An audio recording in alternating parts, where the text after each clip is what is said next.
हम सभी अपने मोबाइल या कंप्यूटर पर गेम्स खेलते हैं, लेकिन जरा सोचिए अगर आपको वही गेम खेलने के लिए कोई कंपनी पैसे दे, वो भी कोई छोटी मोटी रकम नहीं बल्कि बहुत सारे पैसे।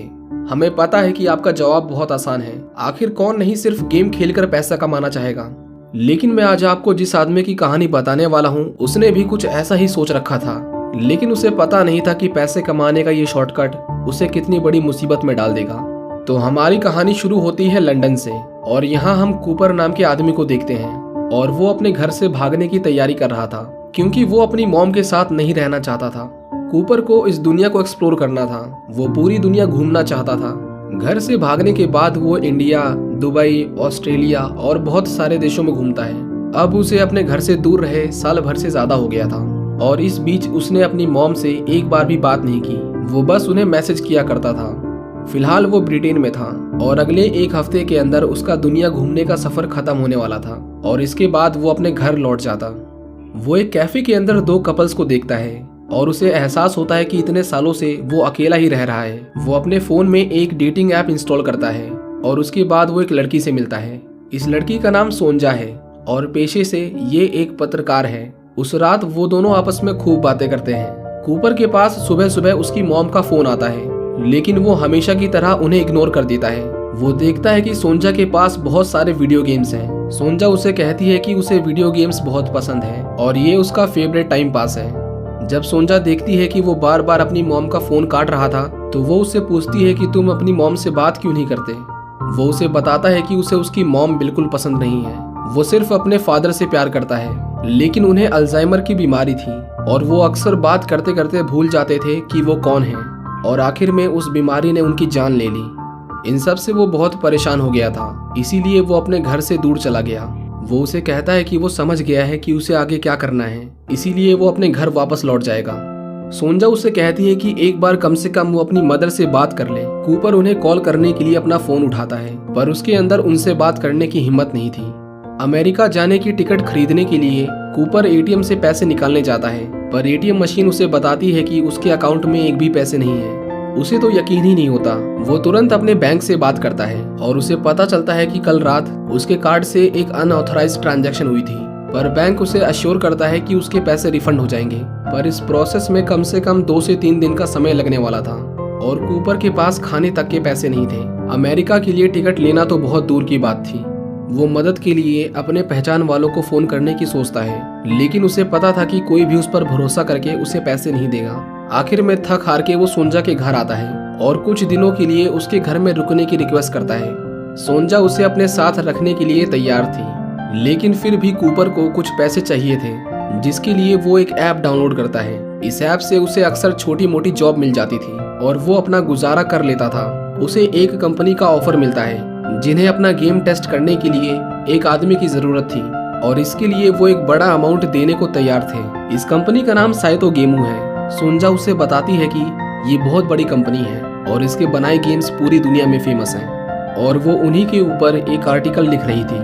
वो कूपर से कहती है कि अगर तुम वहाँ पर जा ही रहे हो तो उस गेम की कुछ फोटोज भेज देना, क्योंकि सुनने में आया है कि इस गेम को बनाने में बहुत सारे पैसे खर्च हुए हैं और वो इतने सालों से क्या बना रहे हैं इसके बारे में किसी को भी नहीं पता चल पाया है। अगले दिन कूपर उस गेम कंपनी में आता है जो उसके शहर से बहुत दूर थी। अंदर उसे केटी मिलती है और वो लोग उसका बहुत अच्छे से स्वागत करते हैं, मानो जैसे वो उसी का इंतजार कर रहे थे। केटी उसे एक्सपेरिमेंट रूम की तरफ ले जाती है। कूपर देखता है कि बहुत सारे इंजीनियर्स मिलकर एक गेम को डिजाइन कर रहे थे। उसे तो पता ही नहीं था कि एक गेम को बनाने में इतने सारे लोगों की मेहनत होती है। केटी उसे कहती है कि रूम के अंदर वो अपना फोन लेकर नहीं जा सकता। मजबूरन उसे फोन केटी को देना पड़ता है। वो उसके फोन को स्विच ऑफ कर देती है। केटी उसे कुछ डॉक्यूमेंट साइन करने को कहती है, क्योंकि इस प्रोसेस में उसका मेडिकल टेस्ट भी होना था, लेकिन उस डॉक्यूमेंट के अंदर एक पेपर नहीं था। केटी उसे लेने जाती है। कूपर को सारी जानकारी लीक करने का इससे अच्छा मौका नहीं मिलने वाला था। वो तुरंत ही अपने फोन को चालू करके कुछ फोटोज सोंजा के पास भेज देता है। इससे पहले वो और कुछ कर पाता, केटी वापस आ जाती है। उसके पास एक छोटी सी ब्लैक कलर की चिप थी जिसे वो लोग मशरूम कहते थे।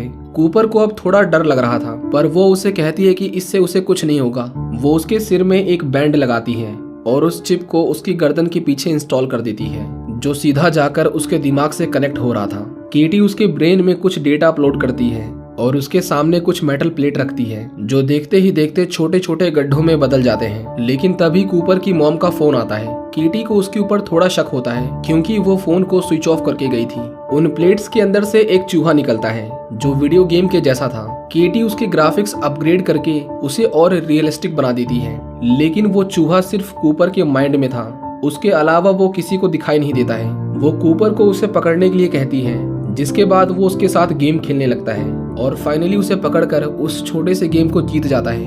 केटी उसे बताती है कि ये बस एक डेमो था, असली गेम टेस्ट अभी बाकी है। वो कूपर से परमिशन लेती है कि क्या वो आगे कंटिन्यू करना चाहेगा। इसके लिए उसे और भी पैसे दिए जाएंगे। कूपर को लगा कि ये तो बहुत ही आसान और मजेदार काम है, इसीलिए वो तुरंत ही उसके ऑफर को एक्सेप्ट कर लेता है। लेकिन उसे क्या पता था कि ये चीज जितनी आसान दिख रही है उसकी सच्चाई बिल्कुल उसकी उलट है। केटी उसे उस गेम कंपनी के मालिक से मिलवाती है। कूपर इस गेम का हिस्सा बनने के लिए तैयार था, ये जानकर उसे बहुत खुशी होती है। वो उसे बताता है कि जिस गेम का टेस्ट हम तुम पर करने वाले हैं वो अब तक का सबसे मुश्किल हॉरर सर्वाइवल गेम है। कूपर उसे कहता है कि वो इसके लिए तैयार है। वो उसकी गर्दन में लगे चिप में उस गेम के डेटा को अपलोड करते हैं। उसे बताया जाता है कि इस गेम में हमारा बनाया हुआ सॉफ्टवेयर उसके दिमाग से ही जानकारी निकालकर उसे डराने की कोशिश करेगा।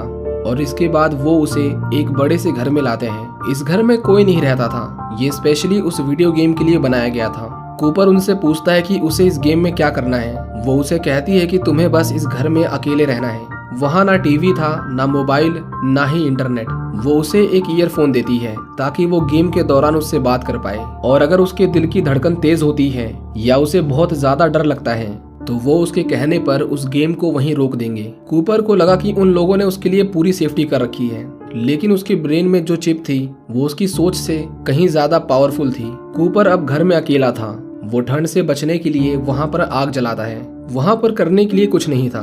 केटी उसे कहती है कि ऐसा हमने जानबूझकर किया है क्योंकि खाली दिमाग में ही उनका गेम अच्छे से काम कर पाता है। वो अपने आप को बिजी रखने के लिए एक किताब को पढ़ने लगता है, लेकिन तभी उसके सामने एक स्पाइडर आता है। वैसे तो वो मानता था कि उसे मकड़ियों से डर नहीं लगता, लेकिन सॉफ्टवेयर ने उसके दिमाग को स्कैन करके जान लिया था कि उसे मकड़ियों से बहुत डर लगता है। इसीलिए वो सबसे पहले उसे एक मकड़ी दिखाता है। केटी उसे कहती है कि उसे दिखने वाली कोई भी चीज उसे टच नहीं कर सकती।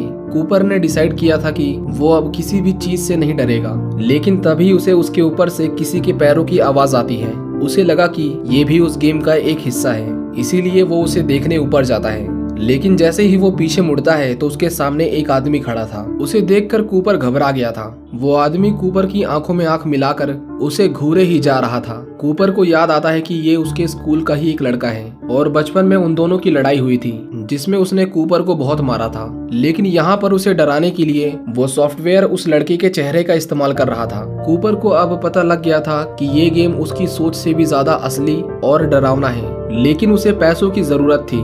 इसीलिए वो केटी से कहता है कि उसे अभी भी डर नहीं लगा और इन सब से उसे डराने की कोशिश बेकार है। कूपर ड्रॉअर से कुछ बिस्किट निकालता है और जैसे ही वो उसे बंद करता है उसे एक आदमी की परछाई दिखाई देती है, लेकिन उसे पता था कि ये सब नकली है, इसीलिए वो उसे सीरियस नहीं लेता। लेकिन जैसे ही वो उसके पास जाता है वो परछाई बड़ी होकर एक मकड़ी बन जाती है और उसका चेहरा उसके स्कूल के लड़के से मिलता जुलता था। इसका मतलब अब एआई उसके डर को कंबाइन करने लगा था। इस बार कूपर बुरी तरह से डर गया था। केटी उसे शांत रहने को कहती है क्योंकि उसके दिल की धड़कन बहुत तेज हो गई थी। इसके बाद उसका ईयरफोन काम करना बंद कर देता है और वो दोनों एक दूसरे से बात नहीं कर पाते। इसके बाद कूपर को किसी के दरवाजे पीटने की आवाज आती है। बाहर आकर वो देखता है कि वहाँ पर कोई नहीं था, लेकिन फिर भी उसे खटखटाने की आवाज आ रही थी। तभी वहाँ पर सोंजा आती है। कूपर उसे देखकर हैरान था क्योंकि वो उसे बिल्कुल असली लग रही थी और इस बार वो उसे टच भी कर पा रहा था। सोंजा उसे कहती है कि हमें यहाँ से जल्दी निकलना होगा, नहीं तो तुम मारे जाओगे, क्योंकि जिस गेम का एक्सपेरिमेंट ये कंपनी तुम्हारे ऊपर कर रही है उसे सरकार ने अप्रूवल दिया ही नहीं, क्योंकि उनका मानना था कि ये गेम खतरनाक है। कूपर को लगा कि ये सब उस गेम का एक प्लान है ताकि वो हार मान ले। उसे लगने लगा था कि सोंजा उस कंपनी के लिए काम करती है। बार बार सोंजा उसे समझाने की कोशिश कर रही थी। कूपर उससे कहता है कि अगर तुम यहाँ काम नहीं करती तो तुमने मुझे ढूंढा कैसे। सोंजा उसे कहती है कि उसने उसके फोन को ट्रैक किया। कूपर उसे कहता है कि उसका फोन यहाँ से कई किलोमीटर दूर बंद पड़ा है ये सुनने के बाद सोंजा अचानक से सीरियस हो जाती है क्योंकि वो भी गेम का हिस्सा थी और कूपर को डराने की उसकी कोशिश नाकाम हो गई थी। लेकिन ये गेम और खतरनाक हो जाता है जब सोंजा उसके ऊपर चाकू से हमला कर देती है और इस बार कूपर को सच में दर्द हो रहा था, जैसे सच में किसी ने उसे चाकू मारा हो। वो उसके बालों को खींचता है पर सोंजा की पूरी खाल निकल आती है। कूपर किसी तरह खुद को बचा लेता है। जब वो अपने आसपास देखता है तो सोंजा गायब हो चुकी थी और उसका घाव भी ठीक हो गया था। उसे केटी की आवाज सुनाई देती है और वो उसे गेम को तुरंत बंद करने को कहता है क्योंकि अब इस गेम के कोई भी रूल्स फॉलो नहीं हो रहे थे। वो केटी को बताता है कि उसके ऊपर हमला हुआ है पर केटी उसे कहती है कि ऐसा पॉसिबल नहीं है, इस गेम में कोई भी तुम्हें फिजिकली डैमेज नहीं कर सकता। कूपर इतना ज्यादा डरा हुआ था कि वो अपने सिर में लगी चिप को खुद से ही निकालने लगता है। केटी उसे निकालने से मना करती है क्योंकि ऐसा करना खतरनाक था। वो उसे शांत रहने को कहती है और इस गेम को बंद करने का प्रोसीजर स्टार्ट कर देती है, लेकिन वो कूपर से कहती है कि इसके लिए तुम्हें एक्सेस पॉइंट तक पहुंचना होगा। इस गेम से निकलने के लिए वो कुछ भी करने को तैयार था। केटी उसे एक रूम में जाने के लिए कहती है, लेकिन कूपर को लगा कि इसमें शायद उसकी मॉम हो सकती है जिन्होंने शायद सुसाइड कर लिया हो या फिर वो उसे देखते ही उसे मारने लगे, इसीलिए वो अंदर जाने से मना करता है। पर केटी उसे अंदर जाने को कहती है क्योंकि इसके बिना वो इस गेम को रोक नहीं पाएगी। कूपर जब रूम के अंदर जाता है तो ऐसा कुछ भी नहीं था जैसा कि उसने सोचा था, लेकिन तभी गेट बंद हो जाता है और केटी हंसने लगती है। यहाँ पर कूपर को रियलाइज होता है कि उसका ईयरफोन ठीक हुआ ही नहीं था, बल्कि वो सॉफ्टवेयर उससे बात कर रहा था। वो धीरे धीरे करके उसकी यादें मिटाने लगता है क्योंकि उसका सबसे बड़ा डर यही था कि कहीं वो अपने फादर की तरह ना बन जाए जिन्हें भूलने की बीमारी थी।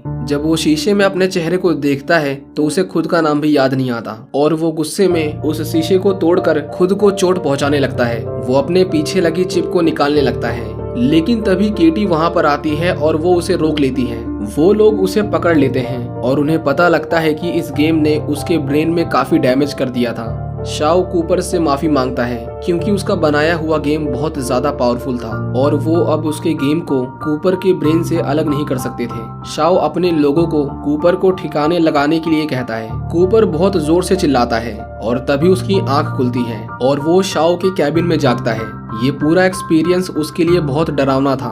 वो मानो जैसे सहम गया था। कंपनी कूपर के साथ इस एक्सपेरिमेंट को रोक देती है और वो दोबारा से अमेरिका के लिए निकल जाता है, लेकिन अब वो पहले जैसा नहीं था। वो अपनी माँ से मिलकर उनसे माफी मांगना चाहता था क्योंकि इतने सालों में उसने उन्हें बहुत दुख दिया था। वो अपने घर आता है और अपनी माँ को रोते हुए देखता है और उनके पास जाता है, लेकिन वो नोटिस करता है कि उसकी माँ उसे देखकर भी अनदेखा कर रही थी। वो बार बार कह रही थी कि उसे अपने बेटे से बात करनी है। ये देखकर उसे रियलाइज होता है कि वो अभी भी उस गेम में फंसा हुआ है। वो जोर से चिल्लाता है और हम उसे कीटी के साथ देखते हैं, लेकिन हार्ट अटैक से कूपर अब मर चुका था। शाओ कीटी से पूछता है कि हमने पूरी तैयारी की थी तो हमारा एक्सपेरिमेंट फेल कैसे हो गया। केटी उसे कहती है कि टेस्ट के बीच में उसकी मॉम ने उसे कॉल किया था, शायद न्यूरो सिग्नल में इंटरफेरेंस हो गई थी। शाओ उसे कूपर की डेड बॉडी को ठिकाने लगाने को कहता है। केटी कूपर पे हुए टेस्ट की रिपोर्ट बनाती है और हमें पता चलता है कि ये पूरा टेस्ट गेम के डेमो से लेकर कूपर के मरने तक सिर्फ 0.4 सेकंड में हो गया था, यानी 1 सेकंड से भी कम में कूपर की मौत हो गई। एक लड़का जो इस दुनिया को जानने के लिए निकला था, उसकी मौत इस तरह हुई कि किसी को भी अब उसकी लाश तक नहीं मिलेगी। आपको गेम की दुनिया की इस काली सच्चाई के बारे में जानकर कैसा लगा, हमें कमेंट्स करके जरूर बताएं और हम आपको मिलेंगे इसी तरह की किसी और मजेदार वीडियो में।